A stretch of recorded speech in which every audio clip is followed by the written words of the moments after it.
नमस्कार, मी हर्षला महाजॉब कट्टा या आपल्या यूट्यूब चॅनलमध्ये तुम्हा सगळ्यांचं स्वागत करते. तर मित्रांनो, आज तुमच्यासाठी नवीन अशी जॉब अपडेट घेऊन आलेली आहे. तुम्ही या ठिकाणी बघू शकता, महाराष्ट्र पशु व मत्स्य विज्ञान विद्यापीठ यांच्या अंतर्गत मित्रांनो जाहिरात प्रसिद्ध झालेली आहे. या ठिकाणी त्यांनी सांगितलेलं आहे, महाराष्ट्र पशु व मत्स्य विज्ञान विद्यापीठ नागपूर अंतर्गत शिक्षकेतर गट ब, क व ड संवर्गातील पदं भरली जाणार आहेत. सरळ सेवेने ही पदं भरली जाणार आहेत. मित्रांनो, एकूण रिक्त पदं या ठिकाणी दिलेली आहेत. 175 पदं भरली जाणार आहेत. मित्रांनो, कायमस्वरूपी नोकरी असणार आहे, तर नक्कीच या ठिकाणी अर्ज करायचा आहे. तर कोणती पदं आहेत ते देखील आपण आता पुढे बघणारच आहोत. पण त्याआधी या ठिकाणी तुम्ही बघू शकता, ऑनलाईन अर्ज सुरू झालेले आहेत. 28 जून 2026 पासून फॉर्म भरण्याची जी अंतिम दिनांक आहे ती आहे 20/3/2026. त्याआधी तुम्हाला ऑनलाईन पद्धतीने अर्ज करायचा आहे. तर मित्रांनो, या ठिकाणी गट ब, क आणि ड संवर्गातील पदं भरली जाणार आहेत. तर गट ब संवर्गातील पदं तुम्ही या ठिकाणी बघू शकता. अधिदान व लेखा अधिकारी 1 जागा आहे. त्यासोबतच पशुवैद्यकीय 3 जागा आहेत.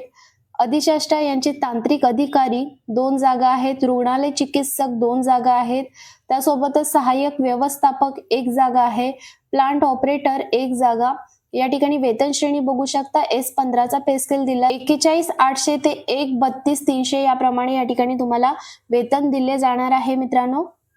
त्यानंतर गट क ची पदं तुम्ही या ठिकाणी बघू शकता. शस्त्रक्रिया गृह तंत्रज्ञ 2 जागा आहेत. वरिष्ठ ग्रंथालय सहाय्यक 1 जागा आहे. दुग्धशाळा सहाय्यक 1 जागा. क्षकिरण तंत्रज्ञ 3 जागा. पशुचिकित्सक प्रयोगशाळा सहाय्यक 8 जागा. रुग्णालय तंत्रज्ञ 1. शस्त्रक्रिया गृह 4. त्यानंतर आहे प्रक्षेत्र सहाय्यक 3 जागा आहेत. वरिष्ठ लिपिकसाठी 14 जागा आहेत. वरिष्ठ यांत्रिक 1 जागा. बॉयलर ऑपरेटर 1 जागा. क्युरेटर साठी 2 जागा आहेत.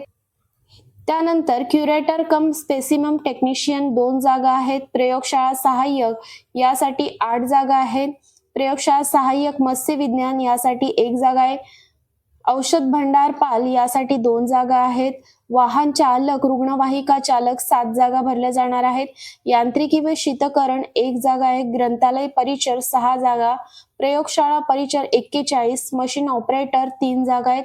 लिपिक टंकलेखक साठी 37 जागा आहेत. कनिष्ठ भंडारपाल 3 जागा आहेत. वीजतंत्री 1 जागा. विस्तार प्रशिक्षण व प्रदर्शन सहाय्यक 2. त्यानंतर गट ड ची पदं बघू शकता तुम्ही या ठिकाणी. कनिष्ठ यंत्रज्ञ तथा तारतंत्री यासाठी 2 जागा आहेत. पशुधन सहाय्यक 2 जागा. अशा एकूण 175 जागा मित्रांनो भरल्या जाणार आहेत. वयोमर्यादा तुम्ही बघू शकता. या ठिकाणी 18 ते 38 वर्ष अराखीव प्रवर्गासाठी वयाची मर्यादा दिलेली आहे. तुम्ही जर मागासवर्गीय, आर्थिक दुर्बल घटक, अनाथ उमेदवार असाल तर 43 वर्षे या ठिकाणी वयाची मर्यादा दिलेली आहे. दिव्यांग उमेदवार असाल तर 45 वर्षे या ठिकाणी वयाची मर्यादा दिलेली आहे. परीक्षेचं स्वरूप कशा प्रकारे असणार आहे, तर लिपिक प्रवर्गीय जी पदं भरली जाणार आहेत, जसं की वरिष्ठ लिपिक, लिपिक टंकलेखक, निम्नलिखित टंकलेखक, कनिष्ठ भांडारपाल यासाठी एकूण प्रश्न 100 विचारले जाणार आहे. एकूण गुण 200 असणार आहे. 120 मिनिटाचा पेपर असणार आहे मित्रांनो, ज्यामध्ये मराठी, इंग्रजी, सामान्य ज्ञान आणि बौद्धिक चाचणी तुम्हाला या ठिकाणी विचारलं जाणार आहे.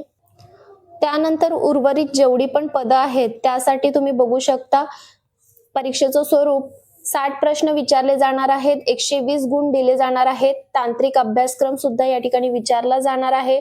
40 प्रश्न 80 गुण या ठिकाणी दिले जाणार आहेत. तर एकूण जे प्रश्न असणार आहेत ते 100 असणार आहेत. 200 गुण दिले जाणार आहेत. 120 मिनिटं या ठिकाणी कालावधी दिला जाणार आहे. वाहन चालक आणि रुग्णवाहिका चालक, ट्रॅक्टर ड्रायव्हर, मशीन ऑपरेटर यांच्यासाठी या ठिकाणी परीक्षेचं स्वरूप तुम्ही बघू शकता. 60 प्रश्न विचारले जाणार आहेत. 120 गुण दिले जाणार आहेत. परीक्षेचा कालावधी 90 मिनिटांचा या ठिकाणी असणार आहे. परीक्षा शुल्क या ठिकाणी तुम्ही बघू शकता. खुल्या प्रवर्गासाठी 1000 रुपये. मागासवर्गीय, आदुग घटक, अनाथ, दिव्यांग प्रवर्गासाठी 900 रुपये फीस आकारलेली आहे. एज्युकेशन क्वालिफिकेशन काय असणार आहे, तर प्रत्येक पदानुसार क्वालिफिकेशन हे वेगवेगळं आहे मित्रांनो.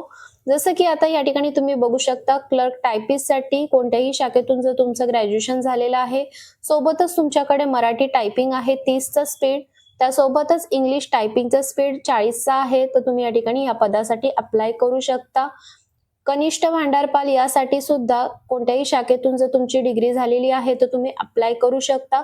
सोबतच मराठी 30 आणि इंग्लिश 40चं तुमच्याकडे टायपिंगचं सर्टिफिकेट त्यांनी सांगितलेलं आहे. वीजतंत्रीसाठी SSC आवश्यक असणार आहे. सोबतच ITI इलेक्ट्रिशियन मध्ये झालेलं असणे आवश्यक आहे. तर मित्रांनो, असं प्रत्येक पदानुसार या ठिकाणी क्वालिफिकेशन दिलेलं आहे. तुम्ही चार्टमध्ये जाऊन बघू शकता. मी व्हिडिओच्या खाली डिस्क्रिप्शन बॉक्समध्ये याची PDF फाईल दिलेली आहे. तुमच्या कॅटेगरीनुसार जागा किती आहेत ते बघून तुम्ही या ठिकाणी अप्लाय करा. तुम्हाला जर ही व्हिडिओ आवडली असेल तर व्हिडिओला जास्तीत जास्त लोकांपर्यंत शेअर करा. तर चला मग भेटूया अशाच नवीन जॉब अपडेट व्हिडिओसह. धन्यवाद.